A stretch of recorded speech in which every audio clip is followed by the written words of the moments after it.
নমস্কার বন্ধুরা, ঘোষ ফ্যামিলি রান্নাঘরে সবাইকে স্বাগত। আজকে আমি তৈরি করব আলু ফুলকপি বড়ি দিয়ে মায়া মাছের তরকারি। এর জন্য আমি এখানে আলু ফুলকপিগুলো ভালো করে কেটে ধুয়ে নিয়েছি, নিয়ে নিয়েছি মাছগুলোকে ভালো করে ধুয়ে নিয়েছি। এবারে মাছের ভিতরে সামান্য একটু হলুদ আর লবণ দিয়ে ভালো করে মাখিয়ে নেব। অন্যদিকে কড়াই গরম হয়ে গেছে, দিয়ে দিয়েছি সর্ষের তেল। তেল গরম হয়ে গেছে, এবারে মাছগুলোকে দিয়ে দিয়েছি। মাছগুলো ভালো করে ভেজে নেব।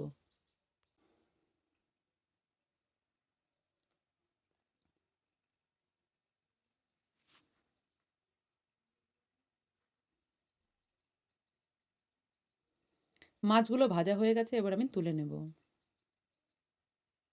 আমি ওই তেলেই বড়িগুলোকে ভালো করে ভেজে নেব। বড়ি ভাজা হয়ে গেছে, এবার আমি তুলে নেব।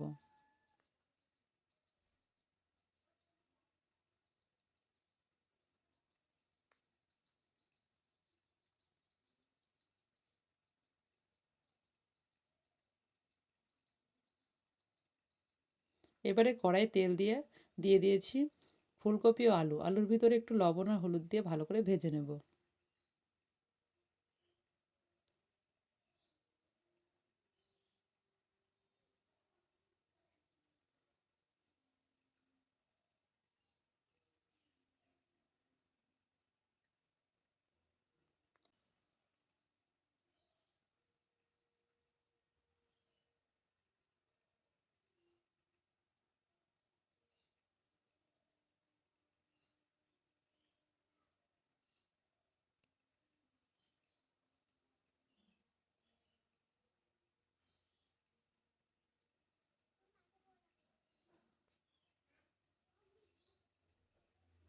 আলু ফুলকপিগুলো ভাজা হয়ে গেছে, এবার আমি তুলে নেব।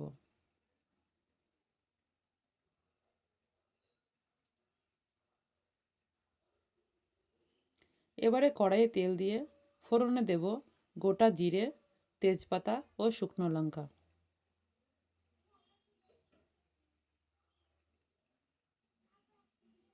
এবারে দেব পেঁয়াজ কুচি, দিয়ে ভালো করে একটু ভেজে নেব।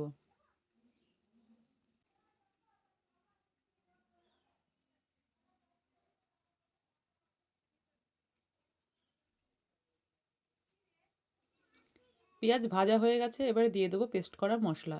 এর মধ্যে রয়েছে গোটা জিরে, আদা, কাঁচা লঙ্কা। আর দিয়ে দেব শুকনো লঙ্কার গুঁড়ো, ধনে গুঁড়ো,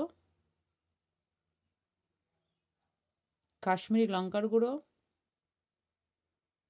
পরিমাণ মতো হলুদ আর পরিমাণ মতো লবণ দিয়ে ভালো করে মশলাটাকে কষিয়ে নেব।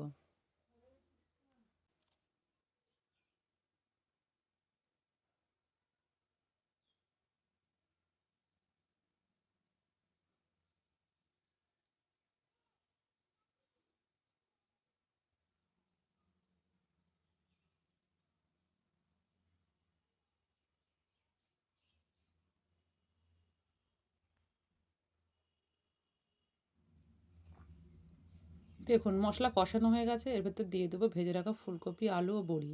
দিয়ে সবগুলোকে একসঙ্গে ভালো করে একটু কষিয়ে নেব।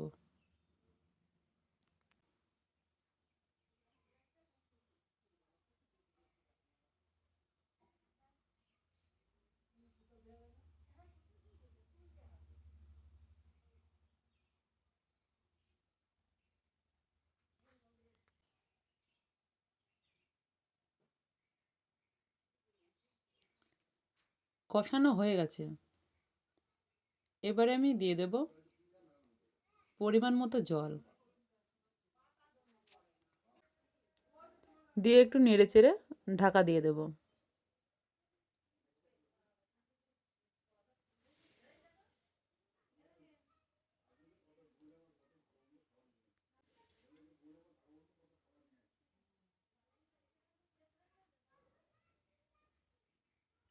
এইভাবে নেড়ে চেড়ে আমি মাঝে মধ্যে ঢাকা দিয়ে সিদ্ধ করে নেব।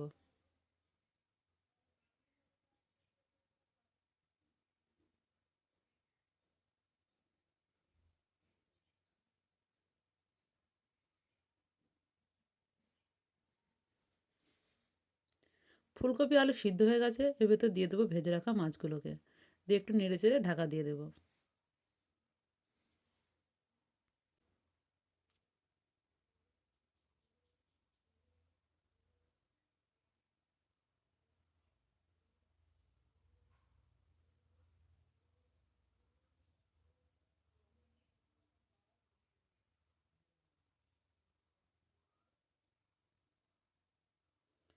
আমার রান্না কমপ্লিট। এবার আমি নামিয়ে নেব। এইভাবে আপনারাও তৈরি করে খাবেন। দেখবেন খুব ভালো লাগবে। আমার রেসিপি যদি আপনাদের ভালো লেগে থাকে তাহলে লাইক, কমেন্ট, শেয়ার এবং সাবস্ক্রাইব করে দেবেন। ধন্যবাদ।